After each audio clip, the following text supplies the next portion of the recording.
আসসালামু আলাইকুম সবাইকে। বাবার বাড়ি থেকে আধা পাকা অনেক আম এসেছে। তো আজকে আপনাদেরকে আধা পাকা আমের টক ঝাল মিষ্টি আচার বানিয়ে দেখাবো। তাও দুই রকমের, একটা হচ্ছে খোসা সহ আর একটা হচ্ছে খোসা ছাড়া লিকুইড আচার। তো এগুলা যেহেতু দেশি আম, এই আমগুলাতে পোকা হওয়ার সম্ভাবনা অনেক বেশি থাকে। তো আমগুলোকে খুব সুন্দর করে কেটে নিয়েছি, যেগুলো পোকা ছিল ওগুলো ফেলে দিয়েছি। তো এখানে খোসা সহ নিয়েছি কিছু, আর কিছু নিয়েছি খোসা ছাড়া। তো খোসা ছাড়া গুলো একটু নরম হবে, আর খোসা ওয়ালা গুলো হাফ লিকুইড হবে, মানে আধা ভাঙা হবে, বা হচ্ছে আর হচ্ছে টক ঝাল মিষ্টি বানাবো আজকে এই আচারগুলোকে। তো প্রথমে কড়াইতে হচ্ছে চিনি, দারচিনি, এলাচি আর হচ্ছে তেজপাতা দিয়ে দিলাম, আর কয়েকটা শুকনো মরিচ দিয়ে দিলাম। প্রথমে হচ্ছে খোসা সহ আমগুলোর আচার বানাবো। তো চিনি শিরা আনিয়ে নিচ্ছি আজকে, কিন্তু চিনিতে কোনো পরিমাণ তেল এবং হচ্ছে পানি দেইনি। তো চিনিটা গলে গেলে তারপরে হচ্ছে এখানে খোসা সহ আমগুলো দিয়ে দিব, দিয়ে খুব সুন্দর করে নেড়ে চেড়ে ভালো করে জাল করে নিব। আর এই আচারগুলা কিন্তু একবার জাল দিলেই হয়ে যায় না। অনেক ইউটিউবাররা দেখায় যে সাথে সাথে আচার বানিয়ে একদম সংরক্ষণ করে রেখে দেয়, এতে কিন্তু আচার ফাঙ্গাস পড়ে যায়। তো আমি প্রথমে হচ্ছে চিনি দিয়ে আর হচ্ছে গরম মসলা দিয়ে আমগুলোকে খুব সুন্দর করে জাল করে তারপরে রেখে দিব। তারপর হচ্ছে ফিরে আসবো পরের দিন। তো এখানে দেখেন আম থেকে কিন্তু অনেক পানি উঠে আসছে, এই পানিগুলো শুকিয়ে নিতে হবে। নাড়াচাড়াটা একটু সাবধানে করবেন যাতে একেবারে গলে না যায়, একটু গলবে যেহেতু পাকা আম। তো এখানে কিছু পাঁচফোড়নের গুঁড়া দিয়ে দিলাম আমি। তো পাঁচফোড়নের গুঁড়া দিয়ে পানিটা শুকিয়ে গেলে এটা আমি নামিয়ে রেখে দিব।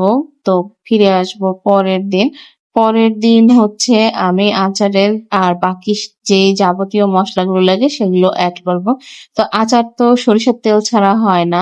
তো একটা কড়াইতে হচ্ছে আমি এখানে সরিষার তেল দিয়ে দিলাম। যে কোনো ধরনের, যে কোনো ব্র্যান্ডের সরিষার তেল ব্যবহার করতে পারবেন। ঘানিটাও করতে পারবেন, সমস্যা নেই। তো সরিষার তেলে আমি প্রথমে পাঁচফোড়ন দিয়ে দিয়েছি, তারপর এখানে সরিষা বাটা দিয়ে দিয়েছি, আর আদা রসুন বাটা দিয়ে দিব। এখন মানে হচ্ছে আমি আচারের মশলাগুলো অ্যাড করতেছি একে একে। এখানে মরিচ গুঁড়া, হলুদ গুঁড়া, ধনিয়ার গুঁড়া দিয়ে দিলাম। আর সরিষা বাটার সময় অবশ্যই সরিষার সাথে সিরকা ও কাঁচামরিচ একটু লবণ দিয়ে বেটে নিবেন। আমি ব্লেন্ডারে করেছি, আপনারা চাইলে শিলপাটাতে করতে পারেন। তো তেলের সাথে মশলাগুলো দিয়ে ভালো করে তেলটাকে মশলা দিয়ে কষিয়ে তারপর যে আচার জাল করে রেখেছিলাম আচারের ভিতরে দিয়ে দিলাম।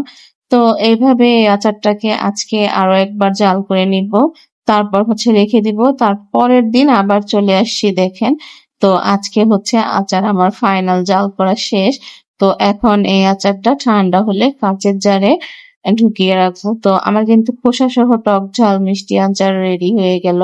তো এইভাবে বানিয়ে খেয়ে দেখতে পারেন, এটা খুবই মজার। আর এই আচারে আমি আলাদা করে কোনো সিরকা ব্যবহার করিনি, সিরকার কোনো প্রয়োজনই নেই। এভাবেই 6 মাস ভালো থাকবে। তো তারপর হচ্ছে বানিয়ে নিব আমি হচ্ছে খোসা ছাড়ানো আমগুলোর আচার, সেটা হচ্ছে একটু লিকুইড হবে। তো সেই সেম প্রসেসে আমি হচ্ছে এখানে চিনি দিয়ে তারপরে হচ্ছে দারচিনি, এলাচি, শুকনা মরিচ, তেজপাতা দিয়ে তারপর হচ্ছে আমগুলোকে দিয়ে দিব।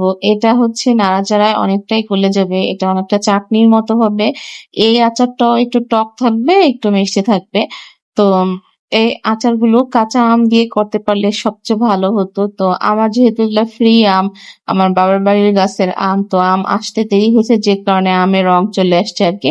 তো তারপরে আবার সেম প্রসেসে আমি হচ্ছে আচারের তেলের ভিতরে সব ধরনের যা যা মশলা আমি দিয়েছিলাম আগের আচারটাতে, এটাতেও সেম মশলাগুলো দিব, দিয়ে হচ্ছে খুব সুন্দর করে জাল করে নিব। আচার বানানোর সময় সাথে সাথেই যে তেল দিয়ে জাল করতে হবে এমন কোনো কথা নেই। আর আচার মানেই যে ভিনেগার দিতে হবে গাদা গাদা, তাও না। তো যাই হোক, সকল মশলাপাতি দিয়ে তেলটা জাল করে নিয়ে এখন আবার এই আচারগুলোর ভিতরে দিয়ে দিলাম।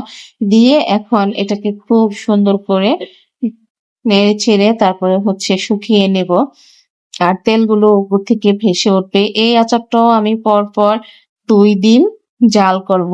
এক জালে কখনোই আচার হয় না, এটা আমি বারবার বলব। তো যাই হোক, এই আচারটা আমার বানানো হয়ে গেল। এখন ঠান্ডা করে কাঁচের জারে স্টোর করে নিব। আমার ভিডিও আপনাদের কাছে কেমন লাগলো? ভালো লাগলে অবশ্যই লাইক, কমেন্ট এবং শেয়ার করে দিবেন। আর আমার